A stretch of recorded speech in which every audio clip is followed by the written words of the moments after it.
Bonjour à tous, bienvenue à l'école du sabbat de l'église de Saint-Georges. On arrive aujourd'hui déjà à la leçon numéro 12. On est déjà bien avancé dans ce trimestre.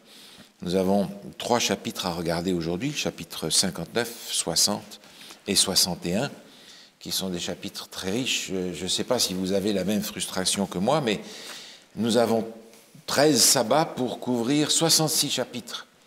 J'ai presque l'impression qu'il nous faudrait une semaine par chapitre, et ça nous prendrait une année entière, et même plus encore, pour couvrir tout le livre d'Ésaïe. Cependant, on va essayer de sortir l'essentiel de ces chapitres, qui sont malgré tout d'une grande richesse. On a avec nous Yannick, qui était ici, et Alain.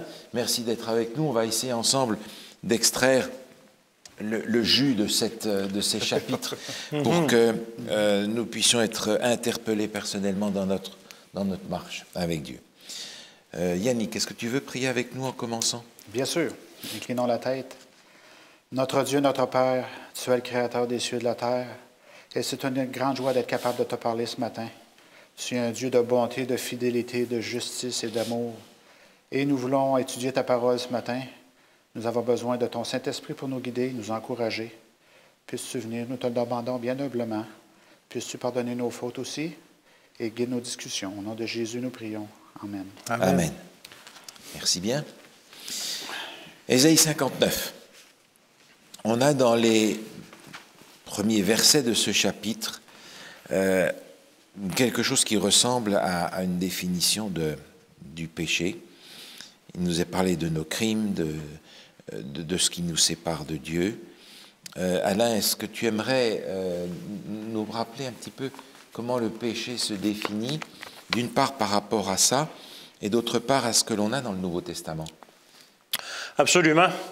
C'est sûr que si à brûle pour point, tu me demandes c'est quoi la définition du péché, et la plupart d'entre nous, on va être portés à citer 1 Jean 3, verset 4. Exact. Quiconque pêche transgresse la loi, et le péché est la transgression de la loi. C'est tout simple. Et c'est vrai, c'est une vraie définition. Mais Isaïe 59 va un peu plus loin dans sa définition du péché, qui est la même, mais il va un pas plus loin. Il souligne qu'il y a un autre aspect dans la définition du péché. Lisons ces versets. Isaïe 59, versets 1 et 2. « Non, la main de l'Éternel n'est pas trop courte pour sauver, ni son oreille trop dure pour entendre. Mais ce sont vos crimes qui mettent une séparation entre vous et Dieu. Ce sont vos péchés qui vous cachent sa face et l'empêchent de vous écouter. » Alors, ce qui est intéressant dans sa définition, c'est qu'il commence au verset 1 en disant qu'il y a une solution au péché. Oui. La main de l'Éternel n'est pas trop courte pour sauver. OK, on va vous présenter un problème, mais déjà là, je vous présente qu'il y a une solution potentielle. Et au verset 2, il nous dit que ce sont nos crimes qui nous mettent une séparation entre nous et Dieu. Mais on pourrait dire, mais je ne suis pas un criminel, moi. Je ne suis pas si pire que ça, je ne fais pas des crimes. Mais pour être sûr qu'on comprenne bien, il clarifie la définition, qu'est-ce qu'il veut dire. Et il clarifie quels sont les crimes dont il parle. Et il ajoute à la fin du verset, ce sont vos péchés. Les crimes en question, ce sont vos péchés qui vous cachent sa face et l'empêchent de vous écouter. Oui. Alors, nos péchés fait que Dieu se détourne de nous. Il empêche de nous écouter. Il ne se détourne pas nécessairement, mais il ne peut pas nous écouter. C'est une barrière. C'est une barrière, oui, effectivement. C'est exactement ça. Alors, cette définition du péché, contrairement à celle qui nous est fournie dans le Nouveau Testament, qui est une définition technique, juste, valable, mais plutôt l'accent sur les conséquences relationnelles entre l'homme et Dieu. Il y a une conséquence au péché. Puis cette définition-là, ça n'a rien de nouveau. Quelle fut la première conséquence relationnelle du premier péché qui a été commis par l'homme dans le Jardin d'Éden? Exactement. Quelle fut la réponse que donna Adam à Dieu lorsqu'il le cherchait? Genèse 3, verset 10. Et Adam répond ceci à Dieu qui l'appelle. Il répondit, « J'ai entendu ta voix dans le jardin et j'ai eu peur parce que je suis nu et je me suis caché. » Alors, Dieu avait une relation personnelle avec Adam et Ève avant le péché. Et après le péché, cette relation-là a été brisée. Et l'homme se cache maintenant, se cache de Dieu. Il se sent nu. La relation d'intimité qu'Adam et Ève avaient avec Dieu est définitivement brisée. Elle serait rétablie seulement bien plus tard, mais à un très grand prix. Oui, autrement dit, la définition plus large, générale du péché, c'est la séparation entre Dieu et nous. Exactement. Et cette séparation va nous amener à commettre des péchés. Oui. Et c'est là qu'intervient cette transgression de la loi. Et c'est ça. Et c'est un peu un cercle vicieux. Cette séparation nous entraîne à faire des péchés, et ces péchés nous font une barrière avec Dieu. Une barrière. Alors, c'est un cercle vicieux dans lequel on tourne, malheureusement. Mais il y a une solution. Zacharie nous en parle, Zacharie 1 au verset 3. Oui. Dis-leur donc, ainsi parle l'Éternel des armées, revenez à moi, dit l'Éternel des armées, et je reviendrai à vous, dit l'Éternel des armées. Alors, il semble que cette relation-là peut être rétablie. C'est ce qu'il nous dit. Revenez à moi et je reviens à vous. Le bras de l'Éternel n'est pas trop court. Exactement. Donc, nous ne sommes pas hors d'atteinte de Dieu. Non. C'est que Isaïe a présenté au verset 1. Merci. Alors, si le péché est vraiment ici effectivement défini comme étant une séparation entre Dieu et l'homme, la solution au péché, comment est-ce qu'elle va être construite par Dieu? Si on n'est pas hors d'atteinte de Dieu, comment est-ce que cette solution va être apportée par Dieu? Bien, Dieu est toujours là dès le départ. La cause originale, Dieu est là. Oui. Et c'est à nous de rétablir, de demander à Dieu de rétablir cette relation, je crois. Parce que Alain a bien décrit là, tout ce qui ça implique de rétablir la relation avec Dieu. Parce que le péché, c'est une infraction juridique, mais Jésus a payé le prix, tout ça est payé. Alors, c'est à nous d'aller vers la porte et de rouvrir cette dimension, de dire, Dieu, fais quelque chose dans ma vie. J'ai aucun mérite, comme on a étudié la semaine passée. On n'a aucun mérite devant Dieu. Je me jette à tes pieds, Seigneur. J'ai des péchés, j'ai des problèmes, j'ai tout. Prends soin de moi et aide-moi, Père. Et Dieu va faire ce chemin-là de nous aider. Alors, il a déjà fait le chemin dans le sens où Jésus a été, par sa nature, et homme et Dieu, il a pris Dieu d'un côté et l'homme de l'autre. Donc, il est l'agent de réconciliation en réalité. À nous d'accepter maintenant cette solution qui est apportée par réalité, Dieu. Oui, hein? oui. Maintenant, Yannick, dans les versets qui suivent, dans Ésaïe 59, les versets 3 à 8, font une description de la situation du peuple.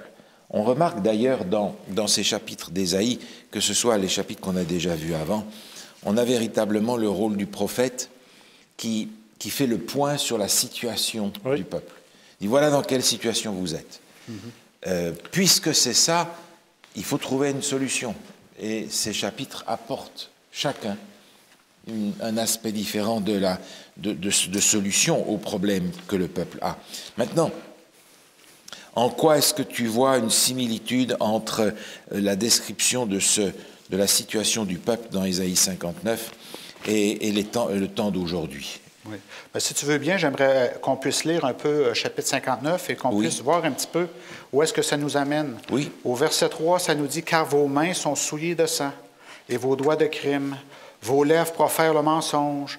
Votre langue fait entendre l'iniquité. » Alors, il décrit un peu, il essaie de les réveiller à leur péché. Oui. Verset 4, ça dit « Nul ne plaide avec droiture. » Nul ne se plaint avec justice. On se plaint, mais on veut aller passer par les chemins d'à côté. Les faussetés conçoivent le mal. On ne fait plus les choses de la bonne façon. Et ça, ici, on peut s'imaginer que ce n'est pas seulement au niveau personnel, mais c'est au niveau organisationnel aussi de notre nation, tous ceux qui sont nos leaders aussi. Oui. Leurs pieds courent au mal. Ils ont hâte de répandre le sang innocent. Leurs pensées sont des pensées d'iniquité. Et il y a justement quelqu'un hier qui me décrivait comment est-ce que nos leaders sont corrompus, sont des criminels, et des choses que je ne savais même pas. Et puis, on voit ici qu'ils ne veulent même pas se repentir, même si ils ont la pression sociale contre eux. Alors, c'est ce qui se passait dans le temps d'Ésaïe se passe encore aujourd'hui très, très évidemment. Et puis, bon, dans ce chapitre, on a finalement une description de ce que l'être humain est toujours. Hein. C'est un peu toujours la même chose, finalement. Les époques changent, les mœurs changent, mais le cœur de l'être humain reste le même. À partir du verset 9, dans les versets suivants, on a l'impression qu'on a une prière ici qui est adressée à Dieu. Oui. Parle-nous un petit peu de cette prière. Comment est-ce que tu ressens cette prière qui est présentée ici entre le verset 9 et les versets suivants? On voit beaucoup des éléments des chapitres qu'on a étudiés les semaines précédentes aussi, hein? Verset 9. Oui. C'est pourquoi l'arrêt de délivrance est loin de nous et le salut ne nous atteint pas. Et pourtant, on vient de dire que le salut, il est offert par Jésus, mais Jésus est à la même place, c'est nous qui ne faisons pas l'effort de nous rendre à Jésus. Loin de nous, et le salut ne nous atteint pas. Nous attendons la lumière, et voici les ténèbres. Nous restons là où nous sommes, la clarté, et nous marchons dans l'obscurité. Alors, c'est un genre de confession qu'on voit ici, n'est-ce pas? C'est une confession, oui. Nous tâtonnons comme des aveugles, nous tâtonnons comme ceux qui n'ont point Dieu. Dieu, nous chancelons à midi comme de nuit. Au milieu de l'abondance, nous ressemblons à des morts. Et aujourd'hui, nous vivons dans une société très matérialiste, et il y a un taux de dépression qui frôle le 50 %. Alors, nous sommes des morts dans l'abondance. Hein? Ça s'applique à nous aussi aujourd'hui. Nous grondons tous comme des ours, nous gémissons comme des colombes. Nous attendons la délivrance et elle n'est pas là. Le salut, il est loin de nous. Alors, c'est effectivement une démarche de confession, ça. Oui, oui. On a l'impression que Dieu fait le bilan avec Ésaïe, et voilà la prière qu'il attend. Voilà la prière qu'il attend de notre part. Une confession de reconnaître dans quelle situation on est. Et la confession conduit à quoi? Au verset 13, on a quelque chose d'important, parce que la confession conduit nécessairement à un autre élément qui se trouve dans ce texte. Verset 13. Okay, tu veux que je le lise? Je veux bien. Nous avons été coupables et infidèles envers l'Éternel. Nous avons abandonné notre Dieu. Nous avons proféré la violence et la révolte. Conçu et médité dans le cœur des paroles de mensonge. Verset 14 aussi, j'imagine. Et la délivrance s'est retirée et le salut se tient éloigné. Car la vérité trébuche sur la place publique et la droiture ne peut s'approcher. Voilà, ça, c'est la conséquence de la confession. La confession arrive à l'autre chose, verset 13, qui est la repentance. On a, à partir du verset 13, une démarche de repentance. Oui, culpabilité, oui.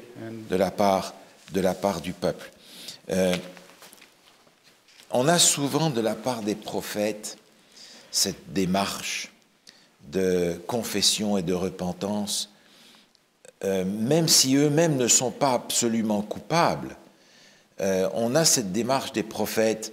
Il y a d'autres prières dans l'Ancien Testament où on a cette attitude du prophète qui s'inclut dans le peuple, qui confesse et qui se repent d'une façon presque associative avec le peuple. Est-ce que tu as des exemples de ces prières? Ben oui, j'ai des exemples, mais avant, j'aimerais citer, on a Abraham qui, lui, cherchait Dieu, hein, il faisait des efforts pour voir Dieu, comprendre Dieu. Il y avait aussi Élie qui voulait voir Dieu, Jésus avec son Père, tout ça. Mais oui, ce que tu fais référence aussi à Daniel, dans Daniel 9, oui. Quand Daniel fait une prière de confession, nous avons péché, il s'inclut là-dedans, j'ai péché, nous avons péché. Et c'est ce que nous devrions faire selon le chapitre 59, c'est là où nous devons nous rendre, nous personnellement. Oui, oui. Ce chapitre-là nous rappelle fortement le chapitre 9 de Daniel, où le prophète s'inclut dans la confession, dans la repentance, espérant être lui-même un vecteur de repentance pour le peuple. C'est par le moyen du prophète que le peuple va arriver à cette démarche avec Dieu. Il s'inclut dedans. Il n'est pas « moi je suis prophète, là je suis hors de ça, vous êtes des épouvantables ». Mais c'est cette inclusion-là. Et généralement, celui qui est le plus proche du Seigneur, c'est celui qui se sent le plus pécheur, qui est plus atteint par sa faiblesse. Et cette dimension-là va permettre qu'une bonne nouvelle soit annoncée. Et la bonne nouvelle, Alain, elle arrive dans ce chapitre 59 à partir du verset 16, au milieu du verset 15, jusqu'à la fin. Est-ce que tu peux nous parler de cette bonne nouvelle? Comment est-ce qu'elle est présentée? Mais oui, et si tu veux, on va commencer par lire ces versets-là, justement. Ésaïe 59, versets 16 à 21. Oui. On les analysera un peu par la suite. Alors, ça dit ceci. « Il voit qu'il n'y a pas un homme. Il s'étonne de ce que personne n'intercède. Alors son bras lui vient en aide et sa justice lui sert d'appui. Il se revêt de la justice comme d'une cuirasse, et il met sur sa tête le casque du salut. Il prend la vengeance pour vêtement.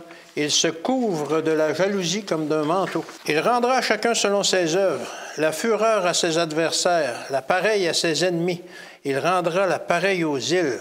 On craindra le nom de l'Éternel depuis l'Occident et sa gloire depuis le soleil levant. Quand l'ennemi viendra comme d'un fleuve, l'Esprit de l'Éternel le mettra en fuite. Un Rédempteur viendra pour Sion, pour ceux de Jacob qui se convertiront de leurs péchés, dit l'Éternel. Voici mon alliance avec eux, dit l'Éternel. Mon esprit qui repose sur toi et mes paroles que j'ai mises dans ta bouche ne se retireront point de ta bouche, ni de la bouche de tes enfants, ni de la bouche des enfants de tes enfants, dit l'Éternel, dès maintenant et à jamais. » Bonne nouvelle. Oui, absolument. Et ce verset-là nous est présenté comme en plusieurs étapes. Au début, au verset 16, on voit Dieu qui est comme surpris de voir que personne n'intercède. Qu'est-ce qui se passe? Il n'y a rien qui se passe. Vous êtes dans le péché. Vous êtes dans le péché, puis il n'y a rien qui se passe. Ouais. Alors, qu'est-ce qu'il fait? Il dit, OK, je vais prendre les choses en main. Et c'est là qu'au verset 16, il dit, OK, je vais agir. Il prend les choses en main. Au verset 17, il se revêt de sa cuirasse, de sa justice. Il met sur sa tête le casque du salut. Il prend la vengeance pour vêtement et la jalousie comme d'un manteau. Alors il agit. Dieu agit. Il prend son rôle d'intercesseur. Et quel est le résultat? Au verset 20, un Rédempteur viendra pour Sion. Alors ça, c'est l'annonce justement du plan du salut, de la réalisation du plan du salut. Alors on voit que c'était annoncé déjà dans l'Ancien Testament, que c'était sérieux. Et puis vient la description de l'alliance qu'il va faire avec son peuple, au verset 21. « Voici mon alliance avec eux, dit l'Éternel. Mon esprit qui repose sur toi et mes paroles que j'ai mises dans ta bouche ne se retireront point de ta bouche, ni de la bouche de tes enfants, ni de la bouche des enfants de tes enfants, dit l'Éternel, et maintenant et à jamais. » Alors, il est en train de nous dire que on va avoir la possibilité de changer par l'Esprit qui va agir en nous. Et il nous promet non seulement le salut, mais il nous promet aussi l'Esprit après que le salut est venu en Jésus. La mission de Jésus a été accomplie et il continue encore sa mission parce que c'est un plan du salut qui se continue encore aujourd'hui. Mais maintenant, le Saint-Esprit a un rôle particulier pour nous, pour nous aider justement à changer. Alors ces versets-là décrivent la réalisation du plan du salut, de la prise en charge du rétablissement de la relation qui a été brisée, comme on l'a vu tout à l'heure, de l'offrande du sacrifice qui paie la dette du péché et de l'envoi du Saint-Esprit pour les hommes. Ça parle aussi du jugement et de la promesse de la vie éternelle. Oui. Dans ces versets-là, on a la description de tout le plan du salut. Mais ce qui me frappe particulièrement aussi, c'est la ressemblance du verset 17 où Dieu se revêt de la cuirasse de la justice, le casque du salut. Ça ne nous fait pas penser à un autre verset, ça? Absolument. Absolument. Éphésiens 6, versets 14 à 17. Ça dit ceci. « Tenez donc ferme, ayez à vos rangs la vérité pour ceinture, revêtez la cuirasse de la justice. Mettez pour chaussure à vos pieds le zèle que donne l'Évangile et de la paix. Prenez par-dessus tout cela le bouclier de la foi avec lequel vous pourrez éteindre tous les traits enflammés du malin. Prenez aussi le casque de salut et l'épée de l'Esprit qui est la parole de Dieu. » Je trouve ça merveilleux de voir que c'est des instruments de Dieu qu'il est en train de nous dire, mais prenez ça. Prenez ça. Moi, je suis, on va dire, au-dessus de tout ça, là, il n'est pas pécheur, etc., parce que j'ai ça. Maintenant, prenez ça.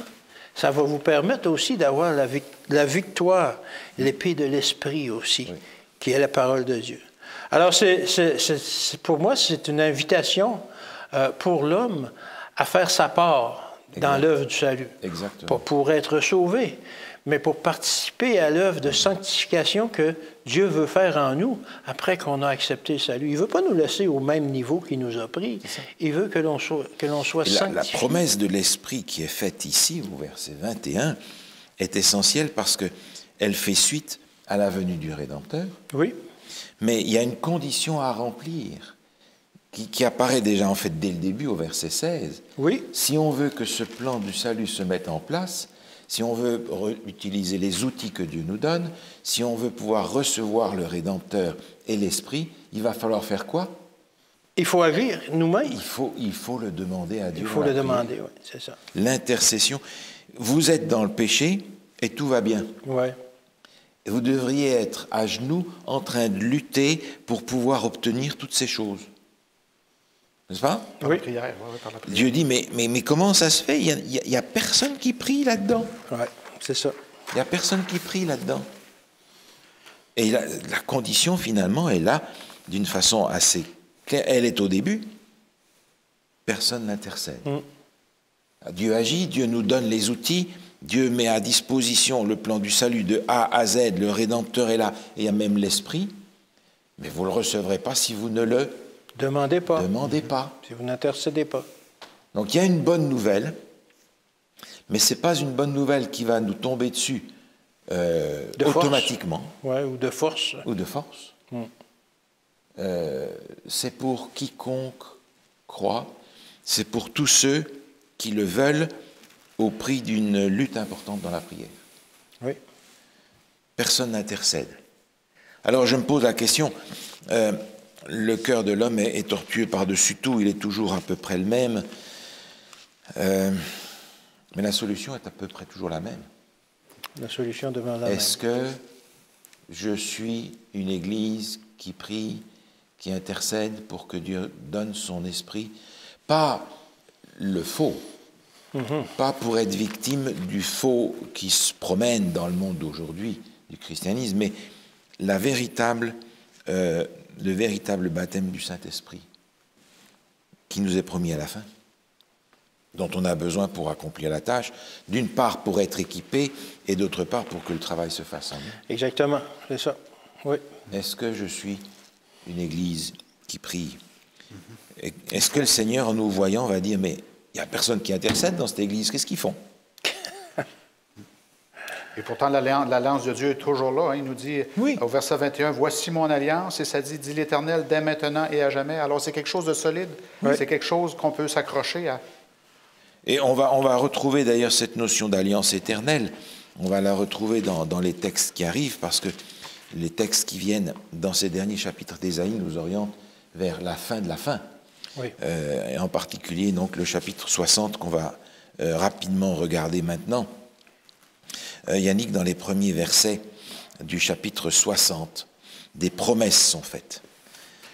Ces promesses, quand est-ce qu'elles vont se réaliser finalement? Parce qu'elles sont assez extraordinaires. Chapitre 60, dans les premiers versets, des promesses sont faites. Quand est-ce que ces promesses vont se réaliser? Je crois que c'est eschatologique en partie, parce que si on lit, on peut le lire. « Lève-toi, sois éclairé, car ta lumière arrive, et la gloire de l'Éternel se lève sur toi. Voici les ténèbres couvrent la terre et l'obscurité les peuples, mais sur toi l'Éternel se lève, et sur toi sa gloire apparaît. » Et puis là, ça marche des nations. La description qu'on fait, c'est vraiment eschatologique. Ça nous montre qu'il y a un Messie qui va venir et qui va donner... il va donner son salut, offrir son salut à ceux qui viennent des îles, ceux qui viennent des nations. Et là, on mentionne des places comme Tarsis, ça vient très loin. Là-bas, dans leur pays, ils ont de l'argent, de leur or qu'ils vont emporter pour le nom de Dieu, pour le glorifier, le sanctifier, lui donner toutes les bonnes choses qu'il fait pour nous. Alors, on a effectivement ici une dimension qui concerne le monde entier, la fin. Et Alain, j'aimerais que tu essaies de nous relever dans ce chapitre 60 quelques éléments qui nous montrent que la bonne nouvelle dont il est question au chapitre 59, elle n'est pas simplement pour le peuple hébreu, elle est pour tous.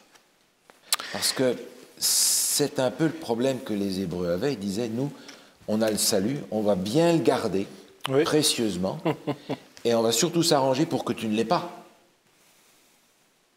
Ça, c'est quelque chose que Jésus doit démolir complètement quand il vient, et qu'on est toujours amené à reproduire.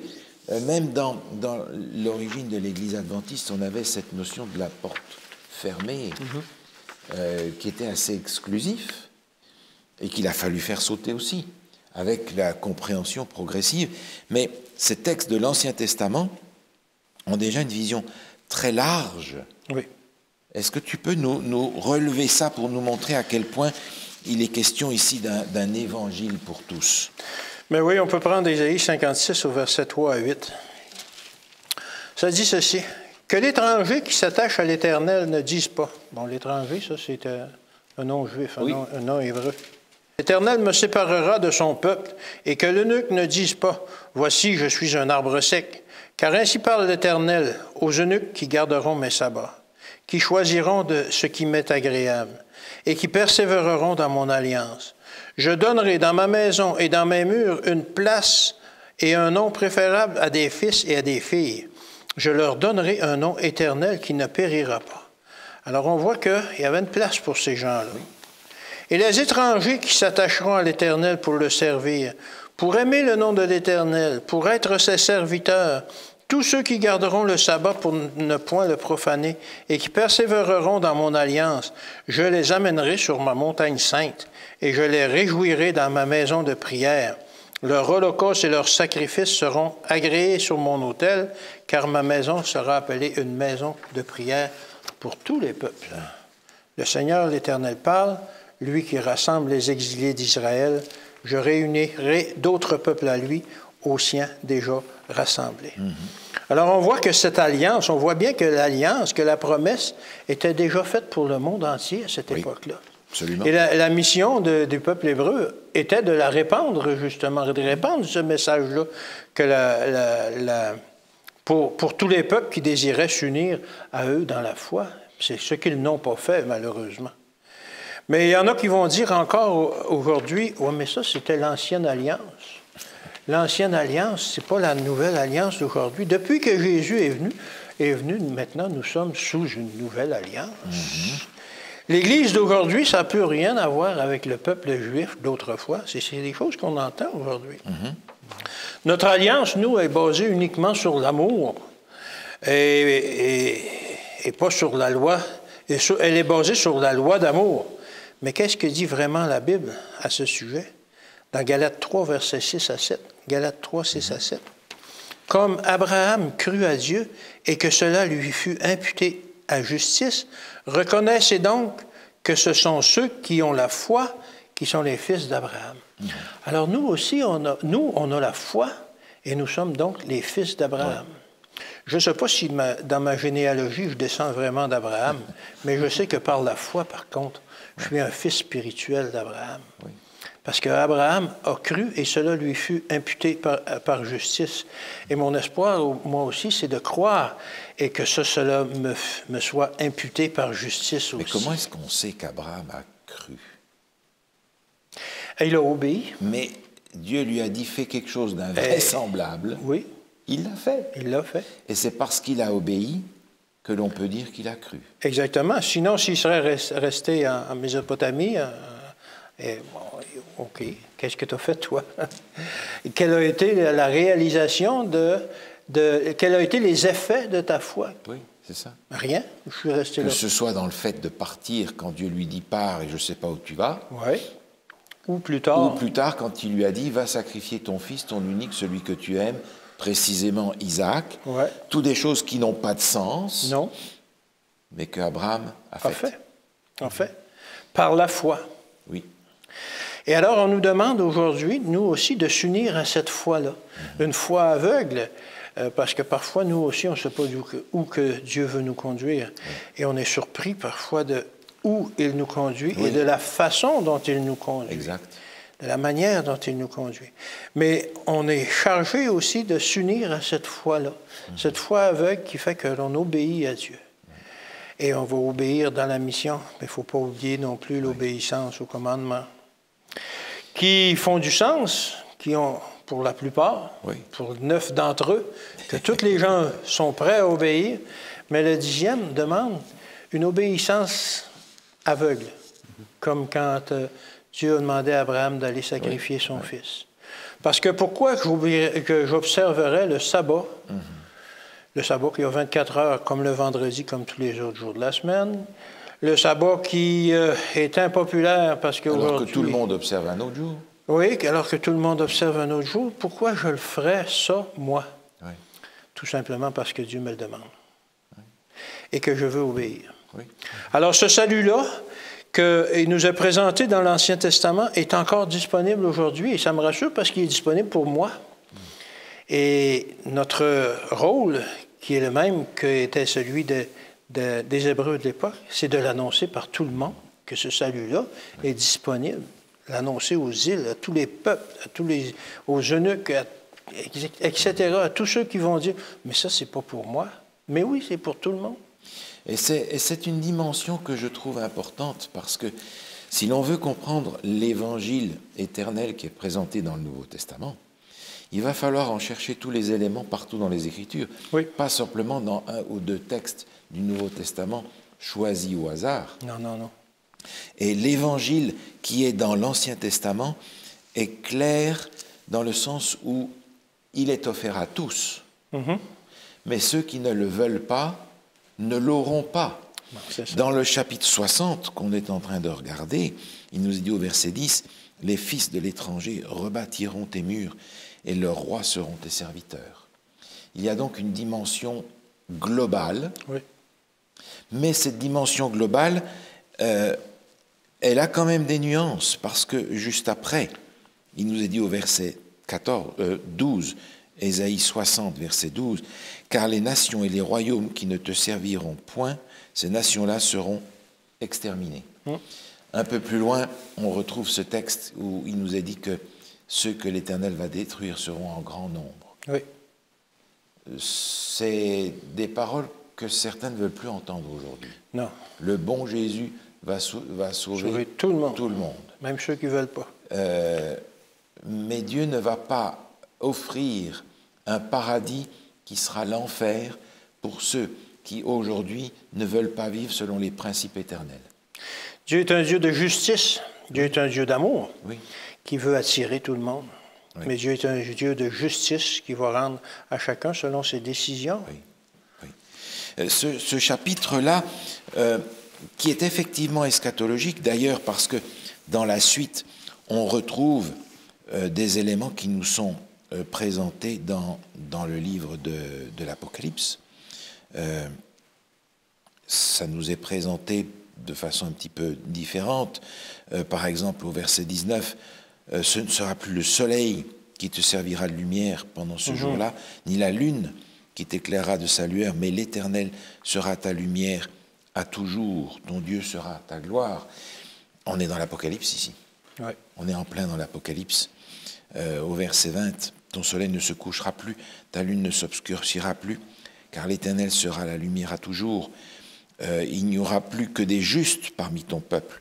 Ils posséderont à toujours le pays. » Ces textes nous catapultent dans l'Apocalypse et nous montrent une dimension du salut qui est d'une part présente quand je le reçois, mais réalisée pleinement quand Jésus revient. Oui.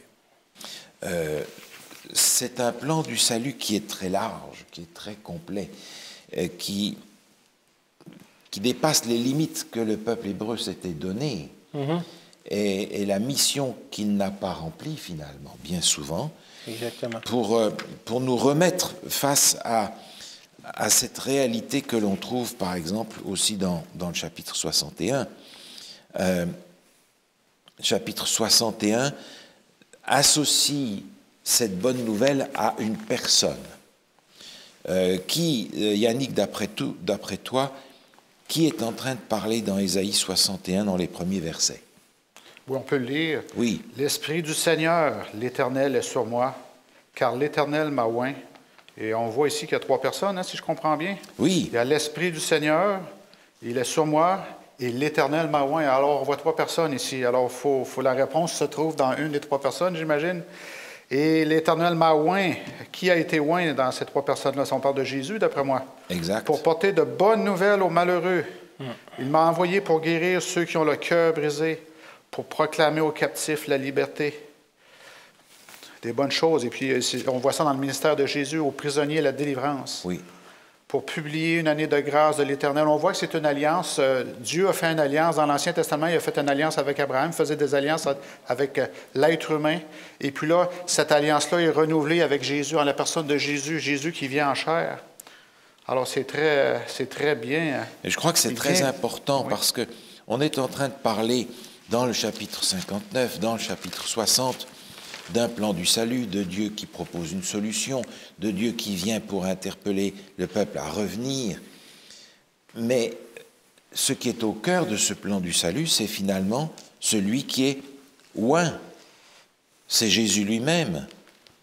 Et ce texte d'Ésaïe 61, évidemment, il a été cité par Jésus lui-même Oui. dans un contexte particulier. Oui, est-ce qu'on peut le lire? C'est très intéressant. Exactement. Dans Luc 4,16, hein, Oui, c'est ça. c'est très bien que Jésus lui-même utilise ce que nous sommes en train d'étudier pour remettre ça sur le tapis.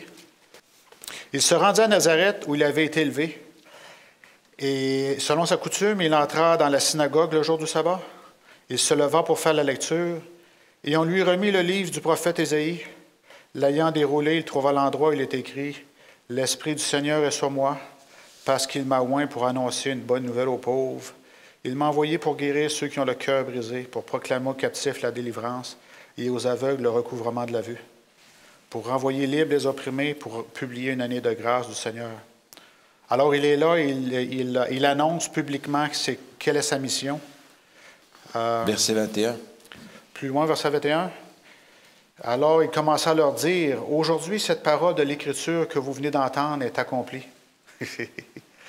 OK? Et les gens n'ont pas vraiment aimé ça. Non. Non. Mais Jésus va utiliser ce passage du prophète Ésaïe pour donner un cadre à sa mission. Et tout ce que le peuple vit dans les descriptions que l'on a vues dans ces chapitres est ici résolu par Jésus qui vient apporter la liberté à ceux qui sont pris dans le péché, à guérir ceux qui ont le cœur brisé et nous annoncer une année de grâce. Alors, il y a dans ce passage, Alain, des éléments qui s'attachent à la première venue de Jésus. Oui. Et incontestablement des éléments qui s'attachent à la deuxième venue de Jésus. Exactement. Tu peux nous faire un petit peu la différence ici? Mais oui, et on va le relire, mais c'est intéressant parce que quand Jésus a lu ce passage, il s'est arrêté à un certain endroit. Oui, exact. Qui, justement, est la séparation. La transition. La transition. Alors, il dit ceci dans Ésaïe 61, verset 3, « L'Esprit du Seigneur, l'Éternel, est sur moi, car l'Éternel m'a oint pour porter une bonne nouvelle aux malheureux. » Exactement la mission dont Jésus s'était chargé. Il m'a envoyé pour guérir ceux qui ont le cœur brisé, pour proclamer aux captifs la liberté et aux prisonniers la délivrance, pour publier une année de grâce de l'Éternel. Et Jésus, dans Luc, s'est arrêté là. Oui. Oui, oui. Parce que c'était justement le cadre de sa mission. Mais dans Ésaïe, ça continue, parce que la mission de Jésus se continue aussi aujourd'hui. C'est ça. Et ça continue ainsi.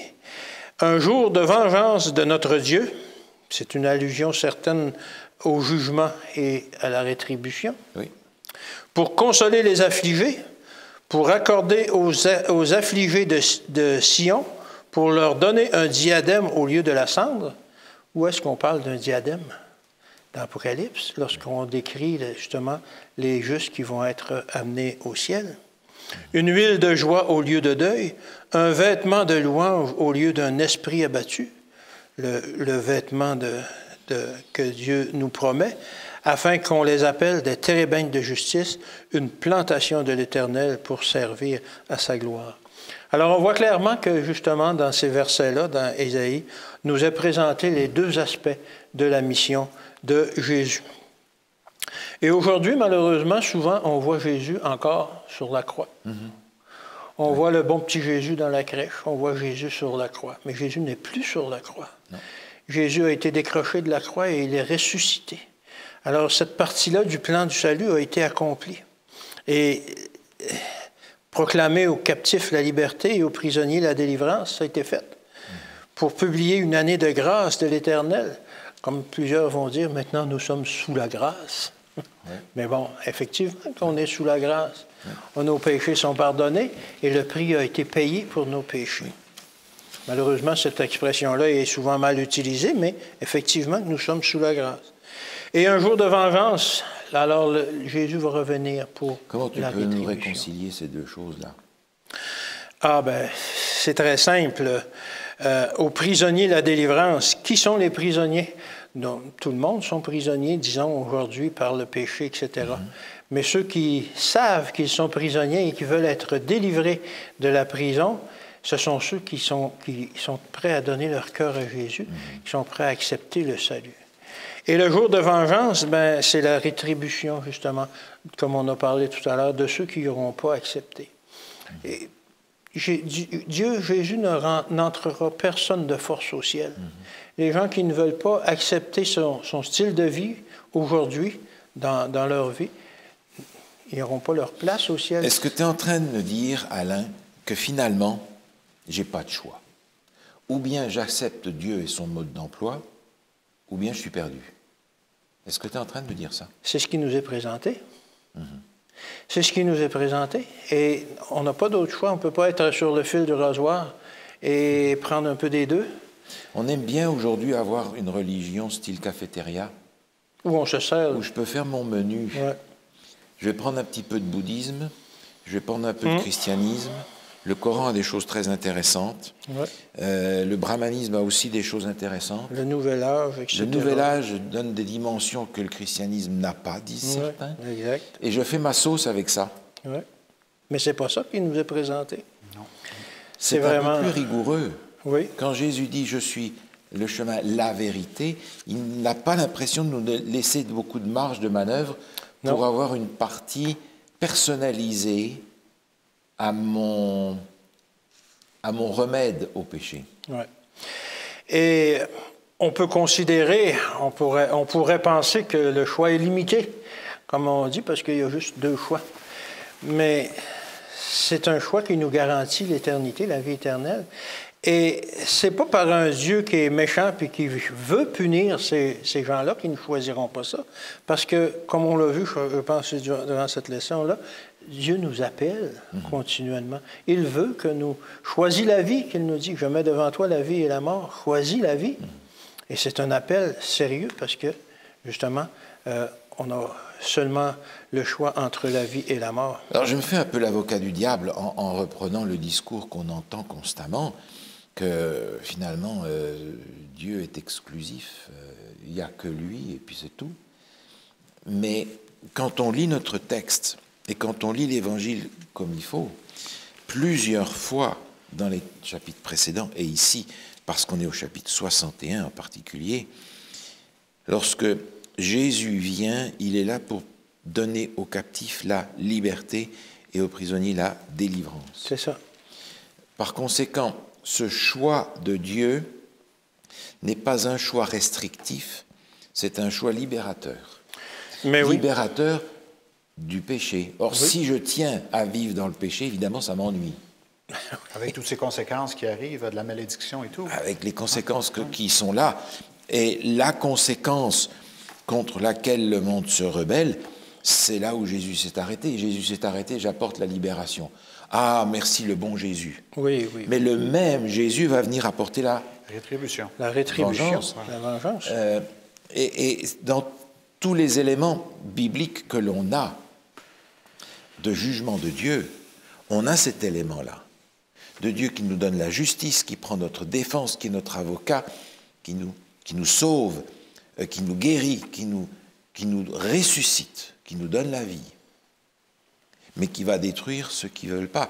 Ouais. Et je suis toujours impressionné par ce passage que l'on a dans Matthieu 24, alors que Jésus présente les signes des temps et présente sa venue.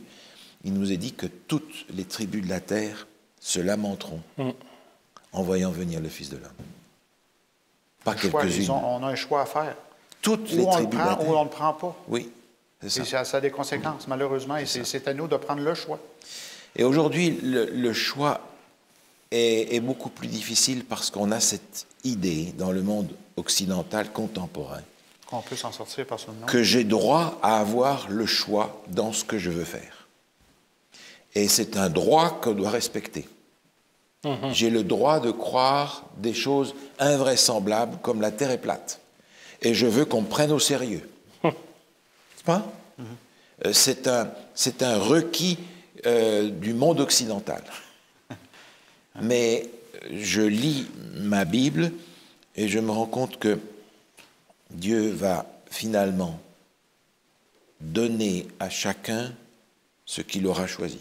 Jésus a dit, je suis la porte. Il y a seulement une option. Je suis la porte. Je suis le chemin. Je suis la voie. Choisissez-moi. Je suis le berger. Entrez sous mon dominion. Entrez sous ma domination, car mon fardeau n'est pas lourd, il est léger.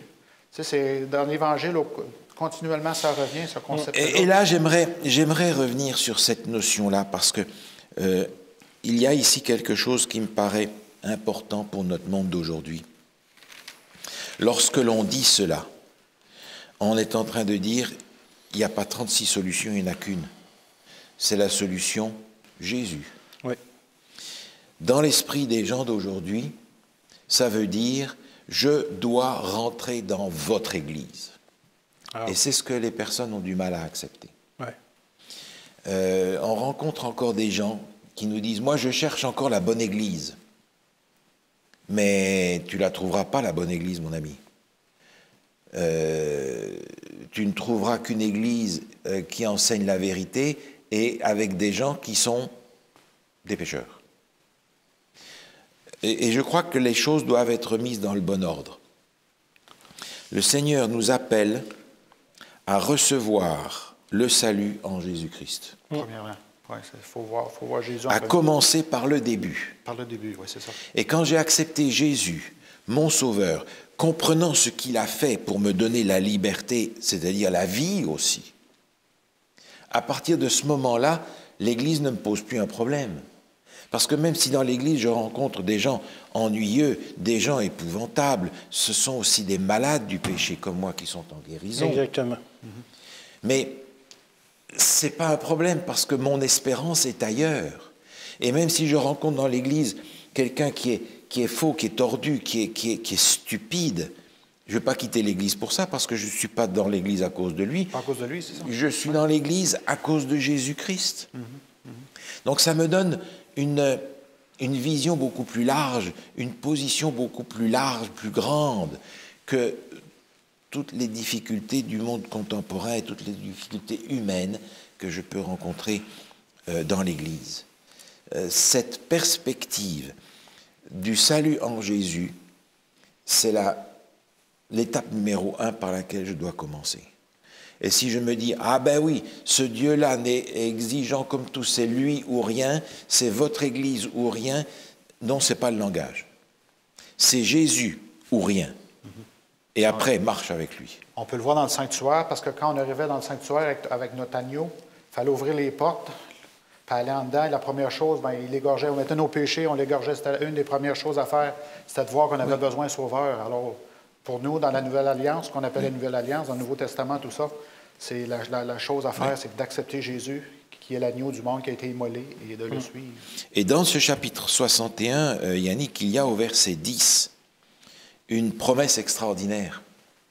Qu'est-ce qui nous est promis ici? Qu'est-ce que Dieu va faire pour nous? 70 ou 61? Ésaïe 61, verset 10. OK. Je me réjouirai en l'Éternel. Mon âme sera ravie d'allégresse en mon nom, car il m'a revêtu des vêtements du salut. Il m'a couvert du manteau de la délivrance, comme le fiancé s'orne d'un diadème, comme le fiancé se pare de ses joyaux. Alors ici, c'est clairement, j'ai une image de la justice du Christ qui vient et qui nous couvre. Hein? Oui. Les vêtements du salut. Oui. Parce que je suis un pécheur et ça commence que Jésus me couvre, la justice du Christ me couvre. Le salut, c'est pour n'importe qui accepte ce don-là de Jésus. C'est extraordinaire de penser qu'on a ici l'image que l'on a dans le livre de Zacharie, où on va demander que le prêtre qui est pécheur soit couvert. On va enlever ses vêtements et lui donner des vêtements propres. Oui. Et ce chapitre d'Ésaïe, comme les précédents d'ailleurs, nous oriente tous vers cette bonne nouvelle selon laquelle Tout pécheur que je suis, tout chargé des péchés que j'ai pu vivre dans le passé, quel que soit d'où je viens et où je suis maintenant, je peux m'approcher de celui qui est le oint, dont la tâche est de guérir, de délivrer et de proclamer la délivrance. Et cette délivrance, il me la donne en me couvrant de ce qu'il est, pour cacher ce que je suis. C'est cette notion que l'on a dans Colossiens au chapitre 3, où il nous est dit que nous sommes cachés devant Dieu en Jésus-Christ. Je vais apparaître devant Dieu revêtu de ce que Jésus est. Oui. C'est un cadeau énorme. Donne-le-moi, Seigneur, ce cadeau, j'en ai besoin. Je ne veux pas apparaître tel que je suis, je veux apparaître tel qu'il est, tel que je vais devenir par sa grâce. Et dans ce chapitre 61, on a ici cette extraordinaire promesse que le Seigneur veut nous revêtir de vêtements du salut. C'est le moyen par lequel, dans le jugement, je vais apparaître, non pas moi, mais apparaître au travers de mon avocat qui est Jésus. C'est ça. Si je n'ai pas cet avocat, alors je ne serai pas reçu. Il y a une autre chose aussi qu'on peut mentionner dans ce verset-là, ça se termine en disant « Comme le fiancé sort d'un diadème, comme la fiancée se part de ses joyaux ». Et là, j'ai l'image de la fin de l'Apocalypse qui parle de joyaux, de diadème, la nouvelle Jérusalem, et puis notre nouvelle, quand on va vivre sur la nouvelle terre, hein, il va y avoir beaucoup de joyaux, de diadèmes, tout ça. Et puis, alors c'est Apocalypse 19. C'est une image qui nous projette avec la vie éternelle. Hein. C'est le cadeau que nous allons avoir. Oui. C'est l'image de la fiancée qui va aux noces de l'agneau.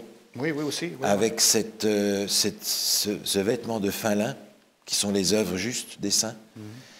Cette notion nous projette dans l'avenir et est profondément chargée de la notion d'amour du Christ. Ce qui doit nous faire avancer, oui. On a vu ça dès le début aussi avec Adam et Ève, que Dieu cherchait dans le jardin d'Éden, et finalement il l'a habillé parce qu'Adam s'est aperçu qu'il était nu. C'est ça. Alors Dieu s'est mis en charge de le vêtir et de régler le problème.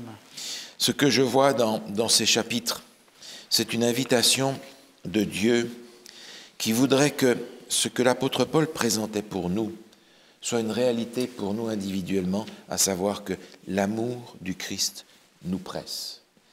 Et dans cette pression de l'amour du Christ, tout est réalisable, tout est faisable.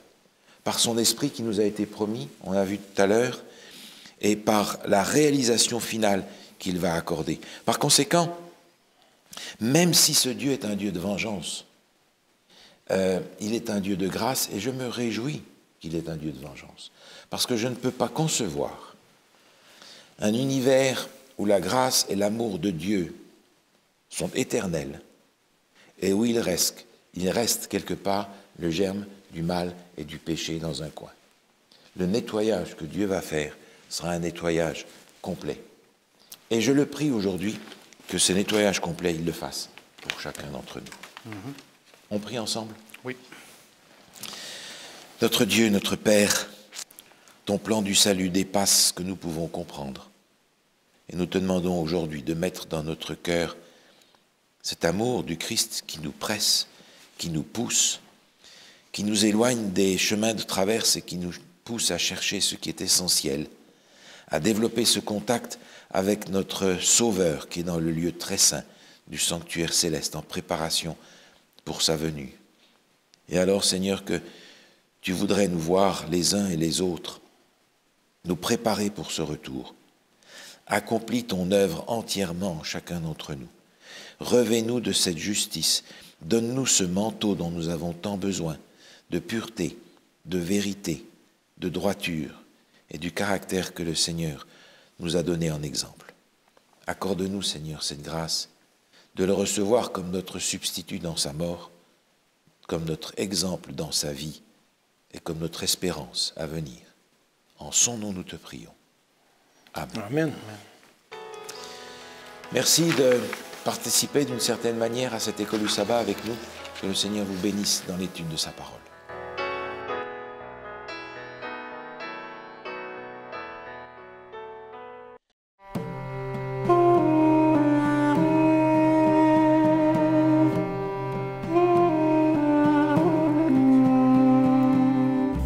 La région du Caucase a une histoire intéressante.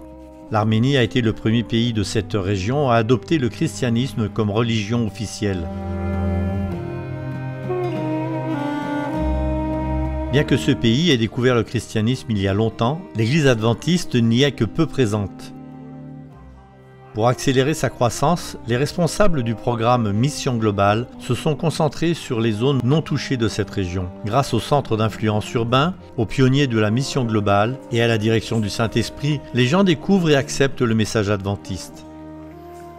Les créations d'églises comme celle-ci en Arménie sont une source de bénédiction pour ceux qui recherchent un espoir. Il y a des années, Alvar était complètement perdu. En effet, sa fille était allongée dans un lit d'hôpital. Elle était tombée d'un mur très haut et les médecins n'étaient pas optimistes quant à son rétablissement. Avant que cela ne se produise, Alvar venait de commencer à étudier la Bible avec une adventiste du 7e jour. Cette nouvelle amie venait régulièrement à l'hôpital pour prier avec Alvar.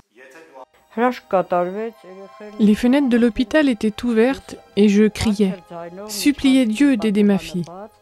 Un miracle s'est produit, Dieu a entendu ma prière.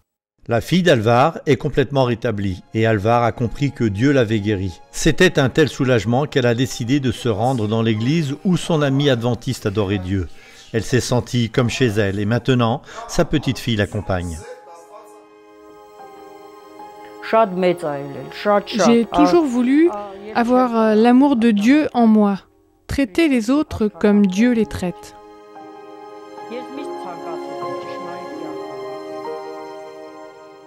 J'ai pris conscience de tout ce que Dieu a accompli dans ma vie.